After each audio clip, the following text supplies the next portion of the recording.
Hi everyone. As I entered the second year of high school, I found something very interesting. Many people were falling asleep in history class. Well, history class is scheduled right after the lunch. That doesn't help. I think there's another reason. Most people think history is very boring. Well, many people know that I love history. What they do not know is why. So today, I'd like to tell you how history quite unexpectedly became my safe place. My journey with school subjects began in junior high, when I innocently signed up for the 4 packages: Chinese, Math, English, Politics, and History.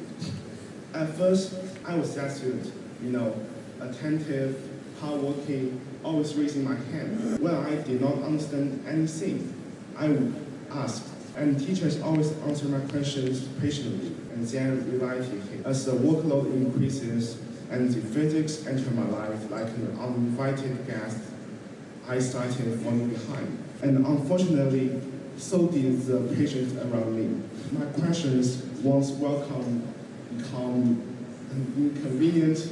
Teachers would glance at me, hesitate, and back to answer the top students instead. Apparently, my questions have been downgraded to the optional category.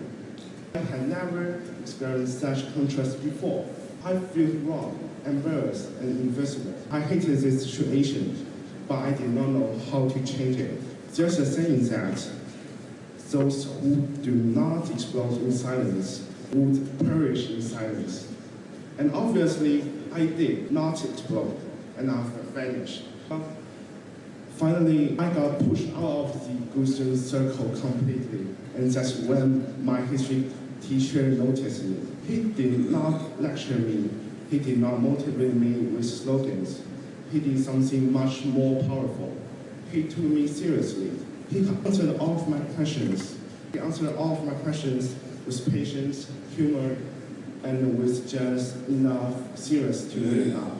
And sometimes he even gave me his secret method to solve questions with high efficiency. Slowly, something changed.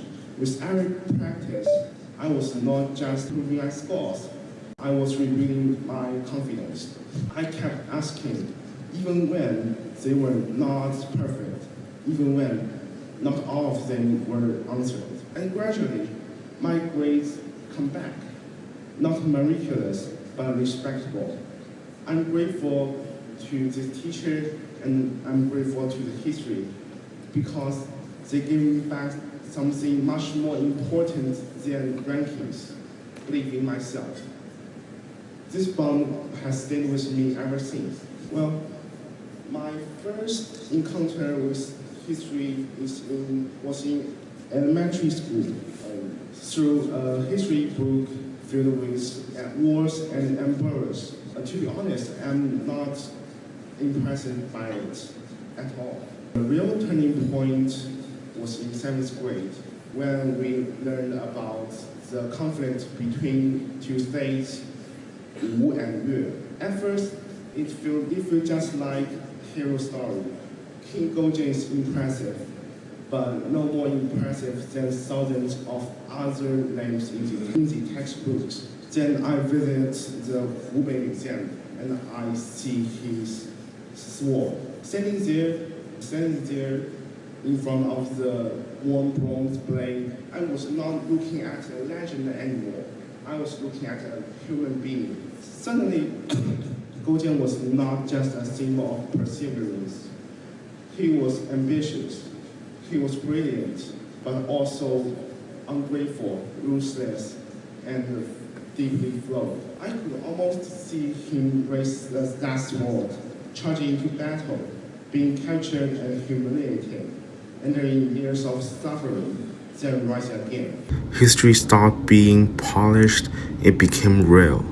And that's when I fell in love with it. I love history not just because it's real, but because it's useful. There's a saying, study history to gain wisdom, learn from the past to understand the future. When you study enough historical figures, you start to notice patterns. Power rises, power collapses. Different faces, the same human nature. History does not repeat itself exactly, but it rhymes. And once you recognize those rhymes, you become better prepared for the challenges in the real life.